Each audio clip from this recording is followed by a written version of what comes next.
મારું નામ અફસાના છે. હું મહેસાણાના છઠિયાળા ગામમાં રહું છું. મારે ગરદનના મણકાની ગાદી ખસી જવાની તકલીફ થઈ હતી.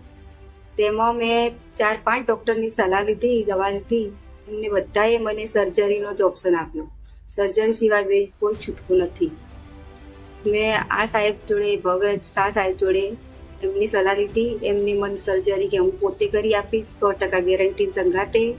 એમને બીજી કશી તકલીફ નહીં થાય, એ બધું માયામાં આવ્યું. મેં એમના જોડે સર્જરી કરાવી. અત્યારે બીજા દિવસે જ મને ખાસું બધું ફરક લાગ્યું છે. બહુ સારા સાહેબ છે.